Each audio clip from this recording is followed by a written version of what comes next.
Back to my channel. So ఈరోజు వచ్చేసి నేను స్వాట్ అనాలిసిస్ గురించి ఎక్స్ప్లెయిన్ చేస్తున్నా. దానికన్నా ముందు హిందుస్థాన్ యూనిలివర్ కంపెనీ గురించి ఎక్స్ప్లెయిన్ చేస్తాను ఇన్ డీటెయిల్. సో మీకు అర్థమవుతుంది ఎట్లా ఇన్వాల్వ్ అయిందా అని. సో ఈరోజు కేస్ స్టడీలో తీసుకుందాము. సో ఫస్ట్ హిందుస్థాన్ యూనిలివర్ అనేది 1931లో స్టార్ట్ అయింది. 1931లో ఇది ఏ పేరుతో స్టార్ట్ అయిందంటే హిందుస్థాన్ వనస్పతి మ్యానుఫ్యాక్చరింగ్ కంపెనీ అన్న పేరుతో స్టార్ట్ అయింది. సో ఆ తర్వాత followed by liver brothers Indian limited. వీళ్ళు కలిపి ఇది స్టార్ట్ చేశారు. సో లేటర్ 1935లో అంటే 1931లో ఇది జరిగింది. 1935లో ఏమైంది, యునైటెడ్ ట్రేడర్స్ లిమిటెడ్ వాళ్ళు కూడా కలుపుకున్నారు వీళ్ళని. సో ఈ త్రీ కంపెనీస్ అనేది మిక్స్ అయ్యాయి ఇక్కడ. సో ఇవి మెయిన్లీ ఎఫ్ఎంసీజీ ప్రోడక్ట్స్ని ప్రొడ్యూస్ చేస్తుంది. ఎఫ్ఎంజీసీ అంటే ఫాస్ట్ మూవింగ్ కన్జ్యూమర్ గూడ్స్ అంటాము. సో దీని ప్రోడక్ట్స్ ఎస్పెషల్లీ ఎక్కడెక్కడ ఉన్నాయంటే మీరు చూడొచ్చు కింద. సో దాన్ని ఫస్ట్ హెడ్ క్వార్టర్స్ వచ్చేసి ముంబైలో ఉంది. సో దీంట్లో ఏమేమి టైప్స్ ఆఫ్ మ్యానుఫ్యాక్చరింగ్ గుడ్ అంటే ఏమేమి మ్యానుఫ్యాక్చర్ చేస్తుందో విత్ బ్రాండ్స్తో సహా నేను కింద ఇచ్చాను స్లైడ్స్లో. సో ఫస్ట్ దీని డివిజన్ ఎలా ఉందో చూడండి. ఫస్ట్ ఇది వచ్చేసి ఫుడ్స్ మ్యానుఫ్యాక్చర్ చేస్తుంది. డిఫరెంట్ కైండ్స్ ఆఫ్ ఫుడ్స్ ఏమేమి ఇన్వాల్వ్ ఉంటాయి, ఫుడ్స్, బివరేజెస్ ఉంటాయి, క్లీనింగ్ ఏజెంట్స్ ఉంటుంది, పర్సనల్ కేర్ ప్రోడక్ట్స్ ఉంటాయి. సో ఇవన్నీ టైప్స్ అన్నమాట. సో మీరు దానికన్నా ముందు ఫస్ట్ ఎవరెవరు ఉంటారు, ఎవరెవరు ఎంప్లాయీస్ ఎంతమంది ఇన్వాల్వ్ ఉన్నారు అని నేను ఎక్స్ప్లెయిన్ చేస్తాను. ఇక్కడ ఈ కంపెనీ అనేది డిఫరెంట్ వాస్ట్ అండి. దీని మార్కెట్ అనేది హ్యూజ్ అన్నమాట. ఇది ఎక్కువ మెయిన్లీ ప్రమోషన్స్ పైన కాన్సన్ట్రేట్ చేసి దీన్ని ఒక్కొక్క ప్రోడక్ట్ని రూరల్ ఏరియాస్లో బోత్ అర్బన్ ఏరియాస్లో కవర్ చేస్తుంది. సో మనకి చాలా ప్రోడక్ట్స్ అనేవి ఇన్వాల్వ్ అయింటాయి దీంట్లో. సో ఇది ఎక్కడెక్కడ ఇన్వాల్వ్ చేసిందంటే టోటల్ 190 కంట్రీస్లో ఇన్వాల్వ్ అయింది విత్ 400 బ్రాండ్ నేమ్స్. మీరు అసలు ఎక్స్పెక్ట్ చేసినారు 190 కంట్రీస్ అంటే టోటల్ ఆల్మోస్ట్ ఎవ్రీ కంట్రీ అది కవర్ చేసింది. సో కమింగ్ టు దిస్, ఇప్పుడు మార్కెట్ ఏరియా ఎలా ఉందంటే ఇప్పుడు ప్రెజెంట్ 2020 ఇన్ఫర్మేషన్ అంటే నేను 2020 ఇన్ఫర్మేషన్ చెప్తున్నా మీకు. ఇది 1,49,000 పీపుల్స్ అంటే మొత్తం ఎంప్లాయీస్, టోటల్ ఎంప్లాయీస్ అంతమంది ఉన్నారు. దాంట్లో వీళ్ళు జెండర్ బ్యాలెన్స్ అంటే నో జెండర్ డిస్క్రిప్షన్ ఏమీ లేదు. So all are people are equal అన్న కాన్సెప్ట్తో 50-50 బ్యాలెన్స్ చేసుకుంటూ ఉంది. అండ్ అబౌట్ 93% వాళ్ళ కాన్సన్ట్రేషన్ మొత్తం లోకల్ ఏరియాస్ ఆఫ్ ఎంప్లాయీస్లోనే ఉంది. సో మీరు ఇక్కడ అబ్జర్వ్ చేసినట్టయితే ఎంప్లాయీస్ అందరూ లోకల్ ఏరియాస్లోనే వాళ్ళు ఎక్కువ తీసుకున్నారు. ఎందుకంటే కాంపిటేటర్స్ని బీట్ చేయడానికి ఈజీగా ఉంటుంది. లోకల్ ఏరియాస్లో ఎవరైనా ఎంప్లాయ్మెంట్ క్రియేట్ చేస్తున్నారంటే no people will leave the organisation. So employees itself వాళ్ళే లాయల్గా ఉంటారు కదా. అంటే వాళ్ళు ఆబ్వియస్లీ వాళ్ళు పని చేస్తే వాళ్ళు ఆ కంపెనీలో కంపెనీ ప్రోడక్ట్స్ని యూస్ చేస్తారు కదా. యూస్ చేస్తే అంటే అక్కడ మొరాలిటీ అనేది స్ప్రెడ్ అవుతుంది, అక్కడ మార్కెటింగ్ అనేది జరుగుతుంది. నేను ఇక పలానా కంపెనీలో పని చేస్తాను అని చెప్పి లోకల్ వాళ్ళు చెప్పుకుంటే ఆ కంపెనీకి ఇండైరెక్ట్గా మార్కెటింగ్ అనేది జరుగుతుంది. సో అలా వాళ్ళు ఇది స్ప్రెడ్ చేశారనమాట హెచ్యుఎల్ని. సో అక్కడ మార్కెటింగ్ అండ్ ప్రమోషన్ జరిగింది. సో మీరు అబ్జర్వ్ చేసినట్టయితే 67% వాళ్ళు అగ్రికల్చరల్ రా మెటీరియల్స్ యూస్ చేశారు. అంటే మ్యానుఫ్యాక్చరింగ్కి వాళ్ళు 67% అనేది అగ్రికల్చరల్ సోర్స్ని తీసుకున్నారు. సో అక్కడ సిఎస్ఆర్ యాక్టివిటీస్ అనేది జరుగుతున్నాయి. సో వాళ్ళు సిఎస్ఆర్ యాక్టివిటీస్ ఎలా చేశారంటే సిఎస్ఆర్ అంటే ఏంటి అంటే customer social corporate social responsibility అండి సిఎస్ఆర్ అంటే. సో మీరు సిఎస్ఆర్ని చూసే కార్పొరేట్ సోషల్ రెస్పాన్సిబిలిటీ వాళ్ళు 2010 నుంచి అంటే 2010 నుంచే వాళ్ళు సిఎస్ఆర్ యాక్టివిటీస్ని ఇన్వాల్వ్ అయినారు. అబౌట్ 1.3 బిలియన్ పీపుల్ హెల్ప్ చేశారు సిఎస్ఆర్ యాక్టివిటీస్ కింద. అది సేఫ్ అండ్ హైజీన్ అనే కాన్సెప్ట్ కింద వాళ్ళు సిఎస్ఆర్ యాక్టివిటీస్ని ప్రొడ్యూస్ చేశారు. సో మీరు ఇప్పుడు చూసినట్టయితే 2020లో 51 బిలియన్ ఎమర్జింగ్ కాన్సెప్ట్స్ అనేవి జనరేట్ అయింది. అంటే దానికన్నా ముందు ఈ పాయింట్ని ఎక్స్ప్లెయిన్ చేస్తాను. ఇప్పుడు మనకి ఎమర్జింగ్ మార్కెట్స్ ఉంటాయి. ఎమర్జింగ్ మార్కెట్స్ అనేది 58% అనేది జరిగిందనమాట. సో ఆ 58% వల్ల, అంటే ఎమర్జింగ్ మార్కెట్ వల్ల 58% వల్ల వాళ్ళకి 1 billion, okay, 1 billion of revenue turn over generate అయింది 2020కి. రెవెన్యూ కాదు, 1 బిలియన్ టర్న్ ఓవర్ జనరేట్ అయింది. మీరు ఈ పాయింట్ గుర్తుపెట్టుకోండి. సో 2020కి 58% ఆఫ్ ఎమర్జింగ్ మార్కెట్ జరగడం వల్ల 1 బిలియన్ ఆఫ్ టర్న్ ఓవర్ జరిగింది, $1 billion turnover. Okay, so ఇక్కడ దీనివల్ల 2.5 బిలియన్స్ ఆఫ్ పీపుల్ యూస్ చేస్తారు throughout the world every minute, like every day about 2.5 billions of కన్స్యూమర్స్ని. So think once, every day 2.5 billions of customers వాళ్ళు వచ్చి కొంటున్నారంటే ఆ company ఏ strategies use చేసి ఉంటుంది, ఆ లెవెల్లో ఎలా డెవలప్ అయి ఉంటుంది. సో ఇదండి దీని యొక్క ప్రజెంట్ సినారియోన్ సిచ్యువేషన్. సో ఫస్ట్ కింద స్లైడ్స్లో చూస్తే మీరు కింద బ్రాండ్ నేమ్ కనిపిస్తుంది యూనిలివర్, అండ్ కింద list of products and brands involved. ఓకేనా, సో ఫస్ట్ ఇంకా దానికన్నా ముందు కేటగిరీస్కి వచ్చేద్దాం. సో కేటగిరీస్లో డిఫరెంట్ కైండ్స్ ఆఫ్ కేటగిరీస్ ఉన్నాయి. సో ఫస్ట్ వచ్చేసి నేను మీకు ఎక్స్ప్లెయిన్ చేయగలదు ఏంటంటే, కేటగిరీస్లో సోప్స్ ఉన్నాయి, షాంపూస్ ఉన్నాయి, డిష్ వాషర్స్ ఉన్నాయి, శానిటైజర్స్ ఉన్నాయి, మేకప్ ప్రోడక్ట్స్, వ్యాస్లిన్స్ కూడా మ్యానుఫ్యాక్చర్ చేస్తుంది, టూత్ పేస్ట్, ఇవన్నీ మ్యానుఫ్యాక్చర్ చేస్తుంది. సో ఇవి ఏ బ్రాండ్స్ అనేది డీటెయిల్గా చూద్దాం. సో మీరు చూసినట్టయితే Kissan jam food product, right, Pond's అంటే స్కిన్ కేర్ ప్రోడక్ట్, లక్స్ అంటే సోప్, లైఫ్ బాయ్, ఇవన్నీ మ్యానుఫ్యాక్చర్ చేస్తుంది. మీరు ఇక్కడ చూసినట్టయితే లిస్ట్ ఆఫ్ ప్రోడక్ట్స్లో విమ్ అంటే లైక్ విమ్ జెల్ అందరికీ తెలుసు కదా. సో ఐ మీన్ లైక్ పాత్రల్ని వాష్ చేసేకి, క్లీన్ చేసేకి యూజ్ చేస్తాం. ఇంకా డవ్ అంటే so famous, Axe signature scents, ఇవన్నీ కూడా మ్యానుఫ్యాక్చర్ చేస్తుంది. సో మీకు క్లియర్ కట్గా కేటగిరీస్ వైజ్ అవి ఏమేమి మ్యానుఫ్యాక్చర్ చేస్తుందో నేను కింద ఇచ్చాను. So coming to this, by this యూనిలివర్ది intro end చేస్తున్నాం. సో ఇప్పుడు స్వాట్ అనాలిసిస్ చూద్దాం. Swat analysis, first swat meaning తెలుసా? సో ఫస్ట్ స్వాట్ అంటే ఏంటి? Strength, weakness, opportunities and threats. అది కాకుండా ఏంటి అంటే, స్ట్రెంగ్త్లో ఏం చెప్తుంది, బిజినెస్ ఏమన్నా అడ్వాంటేజెస్ అంటే అగైనెస్ట్ కాంపిటేటర్స్ ఆర్ రైవల్రీస్, కాంపిటేటర్స్ని లేదా రైవల్రీస్ అని కూడా అంటాము. వాళ్ళ పైన ఏదైనా అడ్వాంటేజెస్ తీసుకునే అవకాశం ఉందా, ఏమేమి అడ్వాంటేజెస్ ఇన్వాల్వ్ అయినాయి, అదంతా వచ్చేసి స్ట్రెంగ్త్ చెప్తుంది. ఆపర్చునిటీస్ అనేది ఎక్స్టర్నల్ అండి. స్ట్రెంగ్త్, వీక్నెస్ వచ్చేసి ఇంటర్నల్ గురించి చెప్తుంది. ఆపర్చునిటీస్ అండ్ థ్రెట్స్ ఎక్స్టర్నల్ గురించి చెప్తుంది.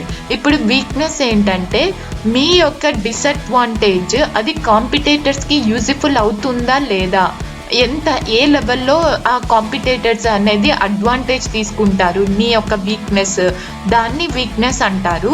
ఆపర్చునిటీస్ అంటే మనం ఏ స్ట్రాటజీ అయినా ఎగ్జిక్యూట్ చేసి ఇంప్లిమెంట్ చేస్తే అది ప్రాఫిటబిలిటీ జనరేట్ చేస్తుందా లేదా, అంటే ఏ లెవెల్లో ప్రాఫిటబిలిటీ జనరేట్ చేస్తుంది అనేది చెప్పేది ఆపర్చునిటీస్ అండి. అది ఎక్స్టర్నల్ లెవెల్లో ఉంటుంది. ఆపర్చునిటీస్ ఎప్పుడు ఎక్స్టర్నల్ ఉంటుంది, థ్రెట్స్ కూడా ఎక్స్టర్నల్ ఉంటుంది. ఓకే, సో ఎక్స్టర్నల్ లెవెల్లో థ్రెట్స్ అని చెప్పుకుందాం. ఈ థ్రెట్స్ ఏం చెప్తుంది, ఈ ప్రాఫిటబిలిటీ ఆఫ్ బిజినెస్ అంటే ఈ ప్రాఫిటబిలిటీ ఏ లెవెల్లో తగ్గుతుంది ఇఫ్ మనకి అది డేంజర్ అవుతే, అంటే కాంపిటేటర్స్ వల్ల మనకి డేంజర్ ఉంటే ఆ ప్రాఫిటబిలిటీ ఎంత లెవెల్లో ఎఫెక్ట్ అవుతుంది, ప్రాఫిటబిలిటీ అసలు ఎఫెక్ట్ అవుతుందా లేదా అనే అనాలిసిస్ అన్ని జరిగేది థ్రెట్స్ అన్నమాట.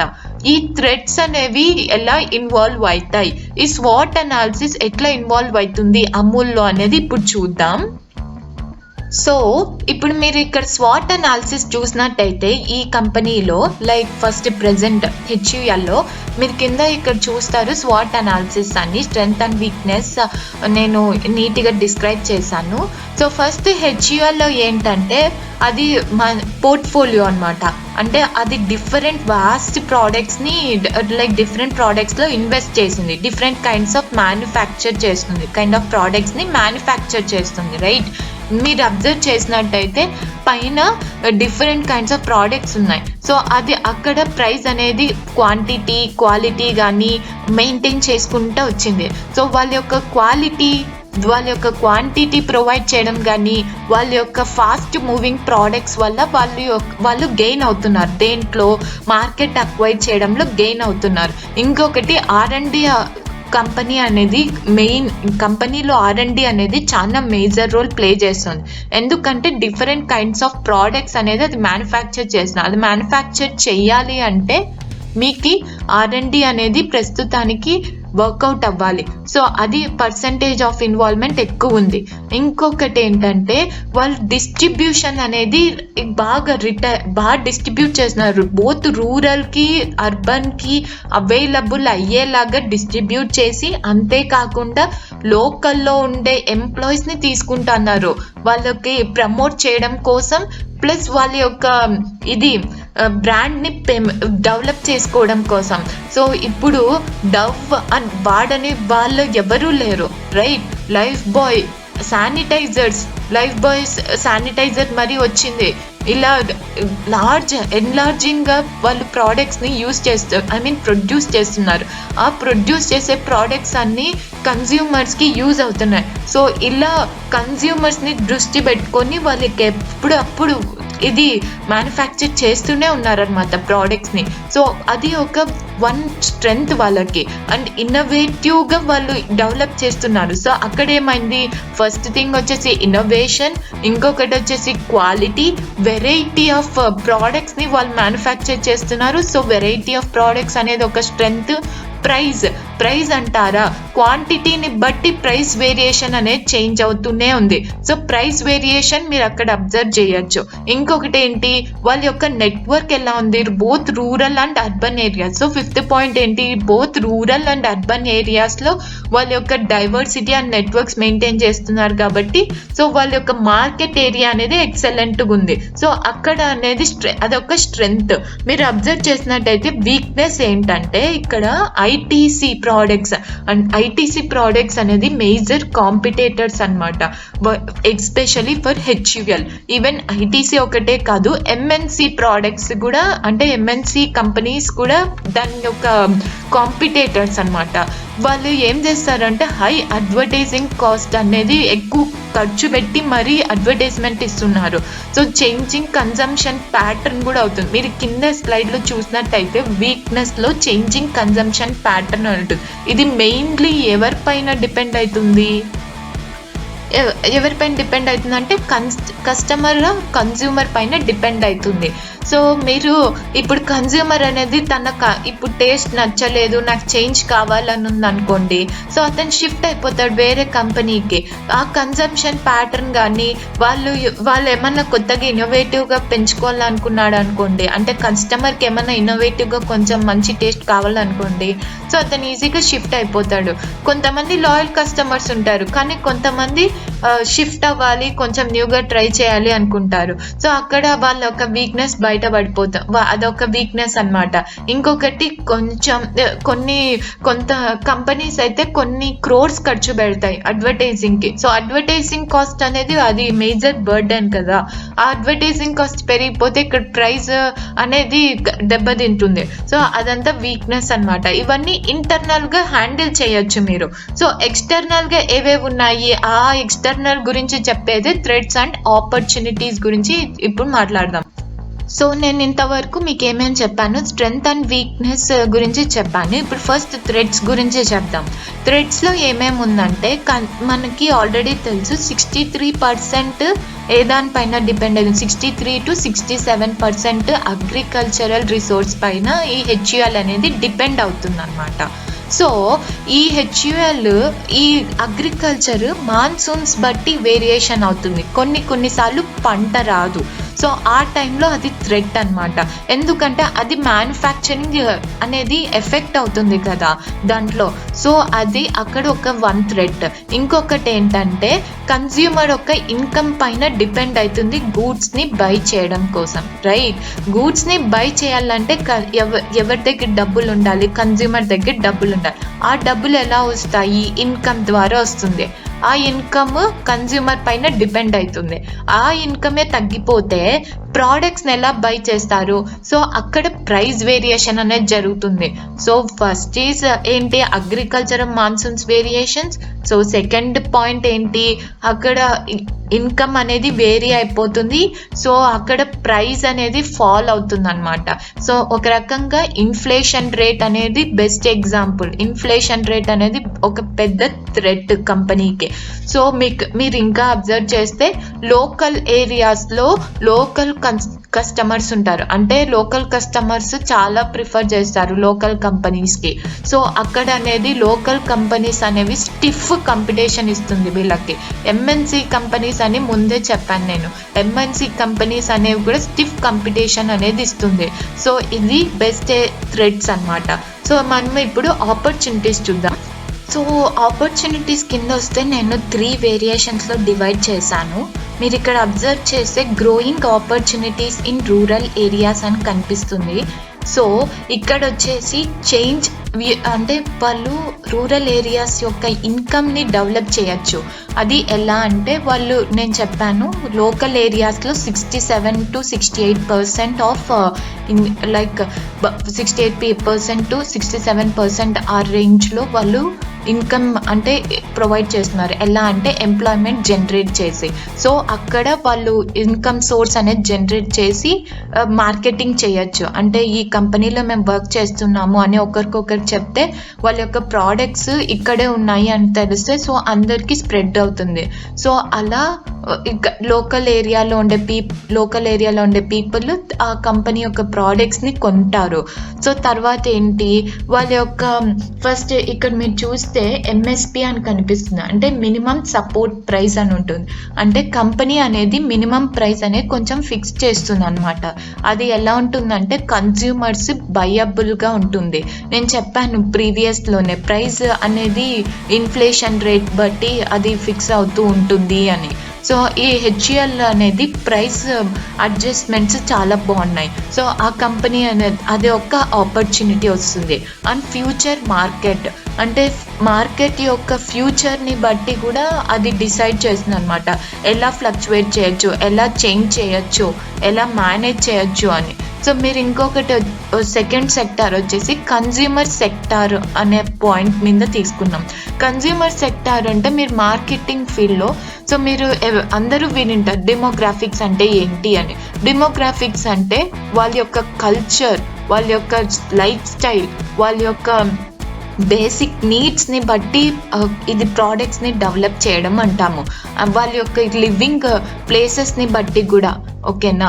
సో ఈ ఏరియా వైజ్ అవన్నీ చెప్పేది. లోకాలిటీ అంటే వాళ్ళ యొక్క లివింగ్ ప్లేస్, వాళ్ళు నివసించే ప్లేస్, లివింగ్ ఏరియా, ఇదంతా డెమోగ్రాఫిక్స్ అండి. సో ఈ డెమోగ్రాఫిక్స్ బట్టి కూడా మ్యానుఫ్యాక్చర్ చేస్తున్నాం. మీరు ఎగ్జాంపుల్ తీసుకుంటే ఇప్పుడు లైఫ్ బాయ్ ఉంది. లైఫ్ బాయ్ అక్కడే ఉంది కదా అని చెప్పేసి స్టిక్ అవ్వలేదు. వాళ్ళు ఫ్యూచర్ బేస్డ్ కూడా ఆలోచించి డవ్ని మ్యానుఫ్యాక్చర్ చేశారు. డవ్ వచ్చేసి ఎస్పెషల్లీ సాఫ్ట్ స్కిన్ కేర్ వాళ్ళకి డవ్ని యూస్ఫుల్ అవుతుంది. సో ఇలా చూసుకుంటూ పోతే కన్జ్యూమర్ బేస్డ్ అంటే కన్జ్యూమర్స్ ప్రిఫరబుల్ ప్రోడక్ట్స్నే వాళ్ళు మ్యానుఫ్యాక్చర్ చేస్తున్నారు. సో దానివల్లనే వాళ్ళకి 2.5 billion members every day purchase చేస్తారు. అండ్ ఇంకొకటి ఏంటి అంటే వాళ్ళు కన్జ్యూమర్ ఆస్పిరేషన్స్ అనేవి పెరుగుతున్నాయి. కన్జ్యూమర్ ఆస్పిరేషన్స్ ఏం చెప్తుంది? ఫ్యూచర్ గురించి చెప్తుంది. అంటే ఫ్యూచర్లో కన్జ్యూమర్స్ ఎలా చేంజ్ అవుతున్నారు, ఏమేమి ప్రిఫర్ చేస్తారు అనేది ఒక సెగ్మెంట్ ఆఫ్ సర్వేస్ నుంచి వాళ్ళు ఐడెంటిఫై చేస్తారు. అంటే డిఫరెంట్ సర్వేస్ని ఈ కన్జ్యూమర్ ఆస్పిరేషన్స్ అంటే సింపుల్ టర్మ్స్లో చెప్తాను, ఇది ఏం లేదు, ఫ్యూచర్లో ఎలా కన్జ్యూమర్స్ అనేది చేంజ్ అవుతున్నారు, వాళ్ళని ఎలా హ్యాండిల్ అంటే అలా కాదు, వాళ్ళు ఏమేమి ప్రిఫర్ చేస్తారు అనేది వాళ్ళు అనాలిసిస్ చేయాలన్నమాట. ఆ అనాలిసిస్నే కన్జ్యూమర్ ఆస్పిరేషన్స్ అంటాం. అంటే ఆ ఫ్యూచర్ టైప్ జనరేషన్స్ని అది కన్జ్యూమర్ ఆస్పిరేషన్స్, ఫ్యూచర్ గురించి చెప్పే కన్జ్యూమర్ ప్రిఫరబుల్స్ గురించి, ఫ్యూచర్ కన్జ్యూమర్ ప్రిఫరబుల్స్ గురించి చెప్పేదే కన్జ్యూమర్ ఆస్పిరేషన్స్. ఓకే, సో మీరు ఇక్కడ అబ్జర్వ్ చేసినట్టయితే ఇంకొకటి ఆపర్చునిటీ ఇన్ ఫుడ్ సెక్టార్ అని ఉంది. ఈ ఫుడ్ సెక్టార్ ఏం చెప్తుందంటే మా కన్జ్యూమర్ 13% వాళ్ళ యొక్క ఎక్స్పెండిచర్ని పెంచారంట. ఇప్పుడు 13% అందరూ ఫుడ్ అనేది ఎక్కువ ఈ కాలంలో ప్రిఫర్ చేస్తున్నారు, డిఫరెంట్ వెరైటీ ఆఫ్ ఫుడ్స్ని టేస్ట్ చేయాలా అని.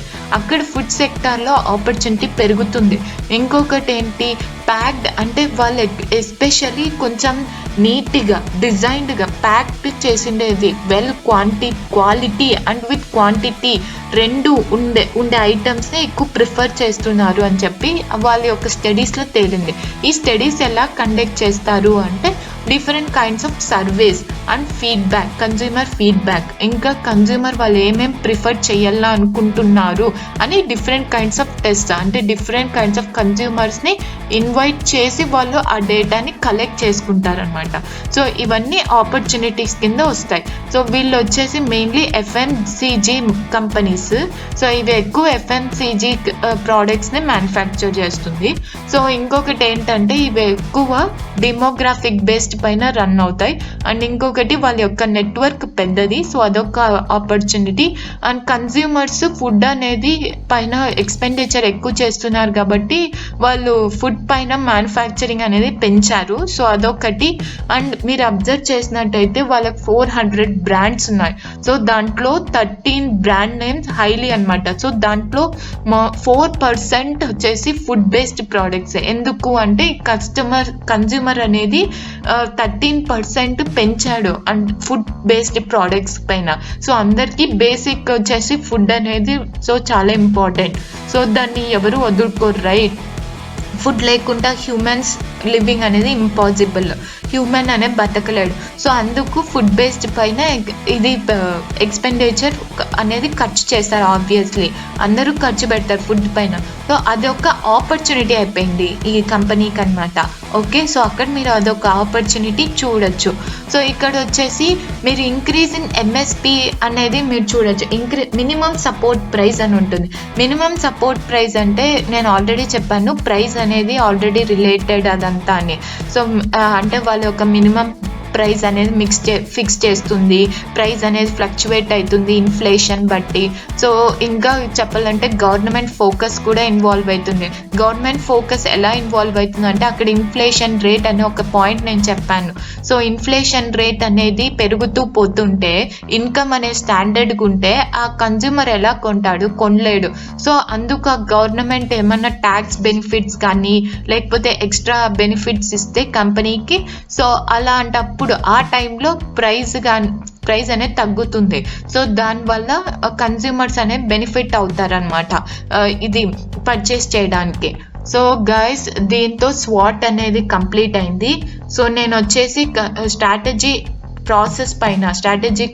మేనేజ్మెంట్ ప్రాసెస్ పైన నేను మొత్తం ఎక్స్ప్లెయిన్ చేస్తాను. సో మీరు సబ్స్క్రైబ్ చేయడం మర్చిపోకండి, సో దట్ మీకు ఎవ్రీ నోటిఫికేషన్ వస్తుంది నా బ్లాగ్ పైన. అంటే నా ఏదైనా పోస్ట్ చేస్తే please don't forget to subscribe. And నేను ఇంకా ఎగ్జాంపుల్స్ పోస్ట్ చేస్తాను, different case studies and companies గురించి పోస్ట్ చేస్తాను. Please don't forget to subscribe and thank you for coming and visiting my blogs.